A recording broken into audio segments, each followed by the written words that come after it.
Let's have a serious intervention about a phenomenon I call 2015 tech brain. You know exactly what kind of internet behavior I'm talking about. The guy in the comments who thinks dropping the phrase Apple tax is an OKO to any argument. The forum warrior typing Apple hasn't innovated since Steve Jobs from a creaky plastic laptop that sounds like a Boeing 747 taking off. The second they open up 3 browser tabs on Chrome. Don't get me wrong though, there was an era, the dark ages of the butterfly keyboard, the trash can Mac Pro, the absolute dongle apocalypse of the late 2010s, where those takes were painfully accurate. But time has since marched forward, and a lot of those opinions are aging worse than a cheap gas station charging cable. Today, we're going to update your mental firmware on Apple by diving into the most stubbornly outdated opinions the internet just can't seem to let go of. Walk with me.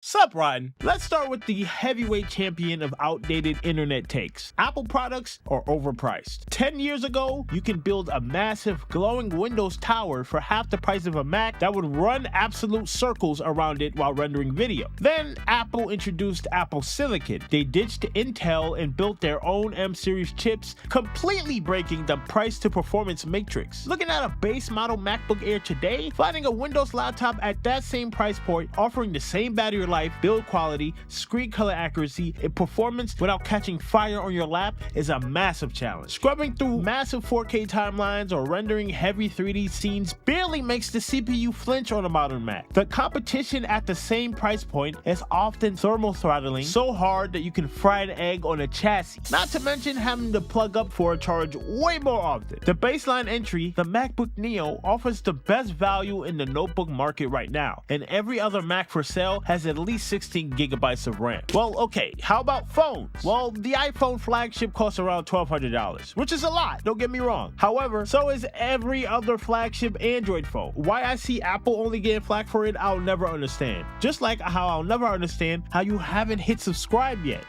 Trust me, it's harmless, I think. Which brings me smoothly to the outdated opinion number 2. Apple doesn't innovate anymore. They just release the same phone every year with a slightly better camera. Innovation often happens at a deep architectural level. Apple completely redefined thermal efficiency and power per watt, successfully shifting the entire computing industry. We often fixate on superficial changes and ignore the foundational ones. Figuring out how to mass produce a chassis that dissipates heat efficiently while housing a desktop class processor in your pocket pushes engineering boundaries to the absolute limit. Same thing with the iPhone Air. Making an impressively thin phone like that look sleek and pretty, all while making it almost impossible to physically break without including actual machinery. It's crazy. Not to mention, the new iPhone Pro lineup has a completely new design, with the OS having a completely refreshed look amongst all their devices. But what do people say still? Apple's doing the same thing again. You guys make me sick. Now, before I continue, help me support this one-man team with a word from this segment of the video's sponsor. When you're out in the field or even just working from a coffee shop, your biggest enemies are usually storage full notifications and low battery warnings. That's why I've been testing out what I call the ultimate mobile power and storage duo from ZIKE, the sponsor for this segment of the video. This is the ZIKE Vault Z991 SSD enclosure. But it's not just a pretty face. It is also a USB 4 powerhouse. We're talking about real-world speeds of up to 3.8 gigabits per second. For a video editor, that means you can edit 4K or even 6K footage directly off of the drive without a hint of lag. It's also got a built-in fingerprint sensor for touch lock security and works with Apple Find My.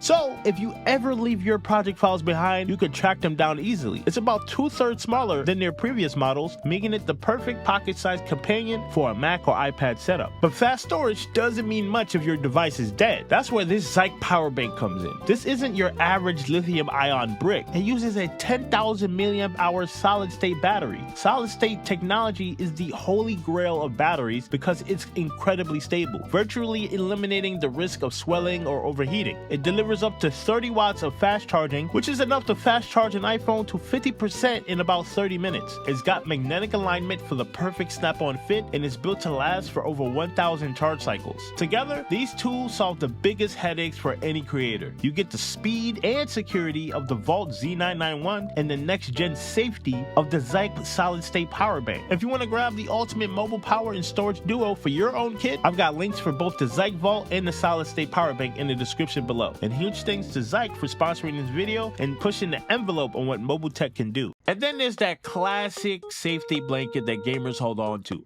Macs can't game. For a very, very long time. Trying to game on a Mac felt like entering a Formula 1 race on a tricycle. The fans would scream for mercy, yielding maybe 12 frames per second on low settings. But now, anyone still parroting this in the era of modern macOS gaming is missing a massive shift in the industry. We are actively seeing huge AAA titles being ported natively, sometimes on day one. I'm looking at you, Crimson Desert. Apple's game porting toolkit translates DirectX calls on the fly, allowing developers to bring complex Windows games over smoothly. The M series chips have so much unified memory and raw graphical horsepower that native Mac gaming is a legitimate growing conversation. The library definitely still needs to grow, but the massive impenetrable wall between macOS and high-end gaming is crumbling fast. People also love to scream about the walled garden, claiming Apple users are brainwashed sheep buying the next shiny thing because they don't know any better. Let's look at the reality of professional creative workflows, shall we? Features like universal control, AirDrop, and the way iPhone instantly becomes a high-end webcam without downloading sketchy third-party software creates a perfectly paved highway for getting things done. Troubleshooting driver conflicts on a PC eats up valuable time. Having tools that just work immediately allows for uninterrupted focus and flow. The deep integration saves users hundreds of hours a year in confusion and delay. Time is money, and friction is the absolute enemy of creativity. And let's not forget, both Samsung and Google see the value in that too and have been actively aiming to improve their own respective ecosystems as well. Go figure. So where does this leave us? Does Apple get everything right? God no. Siri still occasionally acts like she's never heard the English language before when asked a simple question, and there's the occasional hiccup when trying to set up a 5-minute timer. RAM pricing will always be a perfectly valid target for criticism, though not lately it looks like.